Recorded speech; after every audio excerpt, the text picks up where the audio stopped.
Certainly does. You know, yesterday it looked a lot like that, Christina, during the noon show. So unfortunately, we could see yesterday's events play out again this afternoon and tonight, beginning in western Oklahoma and then progressing and moving into central Oklahoma after 7 o'clock. That risk of severe weather will begin this afternoon around the 3 to 4 o'clock time period for western Oklahoma and possibly reach the metro and surrounding communities after 7 p.m.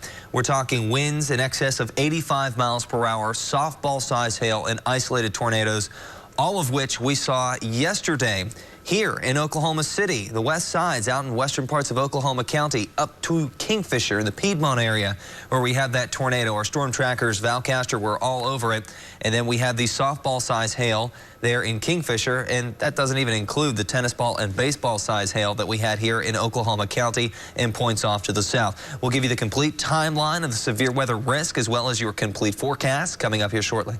All right, Nick, now to the cleanup after last night's storms. Large hail pelted the metro. Many residents are still assessing the damage to their homes and property. News 9's Rusty Surrett joins us live near 122nd and Penn, where some residents at an apartment complex are still trying to figure out what to do next. Rusty? This is absolutely one of the hardest hit areas, and we've been all over the place this morning. Take a look at this. Imagine waking up to this mess. Well, this is not the only vehicle here at these Heritage Park apartments. It is this vehicle, it is that vehicle, the one right after it. Dozens of vehicles out here hit hard by that hail yesterday. And then take a look at the building. All of these windows have been boarded up. The management out here says about 200 windows were busted out. We've got one gentleman we talked to who describes exactly what all of this sounded like. The noise was just tremendous.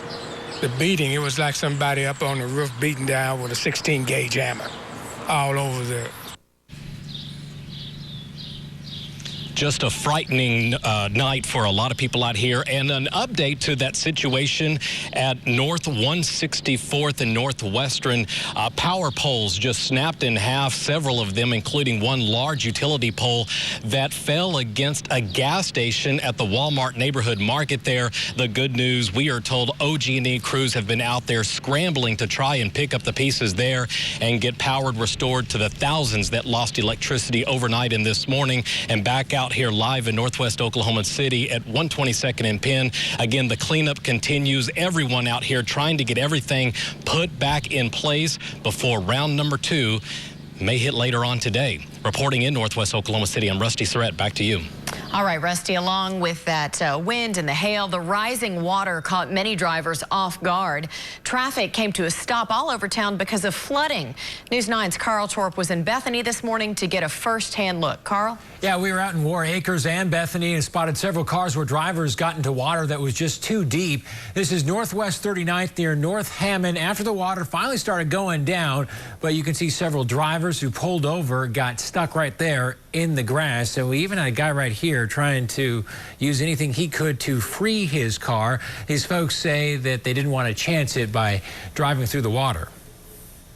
It freaked me out. That's why I wound up here. There was water coming in on both sides. Where'd you get the chair idea? Me and my girlfriend was talking and figured if we tried to like dig around the hole, you know what I'm saying, that we could dig it, but it wasn't working too good. You pretty much use anything when your car is stuck. We did see several abandoned cars, but firefighters in Bethany say nobody was seriously injured from this morning's storms. Carl Torp, News 9. Now to an update to breaking news we brought you earlier this morning. A popular Lake Hefner restaurant, Red Rock Canyon Grill, goes up in flames.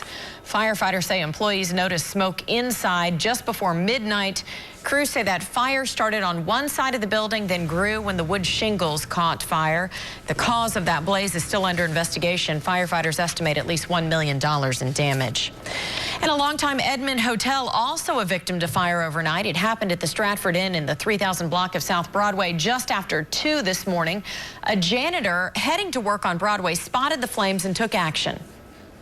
We called 911 and started, him and another gentleman who's coming from the other direction started knocking on doors and making sure people were getting out of there. Now, the owner of the inn says there were 20 to 25 people inside when the fire started. The Red Cross is helping some of those guests. Firefighters are still trying to figure out if lightning sparked this one. One of our viewers was recording video from her cell phone when the storm hit in the Bricktown ballpark. The hail was scary enough, but listen to what else happened. Yes, that is hail.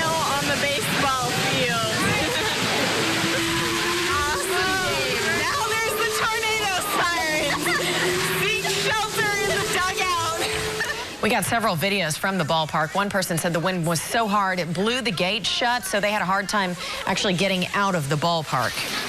It is super windy. Look at that. I just blew off shingles. Those are shingles falling. Now that's from Northwest 39th and Meridian when the wind picked up and the hail started to pound the roof of that apartment complex. The wind was so strong. You see those trees right there? Some of them actually bent over closer to the ground. And we also have video of the storm hitting Lake Hefner right there. This was from the patio of Mama Rojas Mexican restaurant. You can see the hail pounding the tables and the chairs out there on the deck. Yeah, see, I don't like that lowering. Kaylee, get inside. More video from last night's storm. One of our viewers shot this scary-looking cloud from her yard in War Acres. Take a look at this one. Someone emailed us from Surrey Hills. We're going to show you, do you see that cloud right there? It is swirling in the sky. This was shot about 5 minutes before the tornado sirens started sounding. That's what it sounded like here at News 9 when the storm hit. Our station parking lot at Kelly and Wilshire was not spared. Several people were able to pull their cars under the awning, so there wasn't as much damage, but it is loud, and as you can see, that hail is about half dollar size. And that severe weather caused wind and hail damage across much of the state. According to EMSA, at least 8 people were injured. 6 were hit by that hail. There are still more than 28,000 OG&E customers without power today. Taking a look now at some of the roof repairs in the area. Whenever this happens, shady contractors just come out of the woodwork. If you need a roofer, our Consumer Watch team says make sure the roofer is registered through the state. They should be able to give you their registration number, and you should double check it through the Construction Industries Board. You can also avoid future problems if you go with a roofer who is local. That way, if their work needs to be fixed, you can get in touch with them. And it's not a bad idea to check with the Better Business Bureau just to make sure the company doesn't have a list of complaints against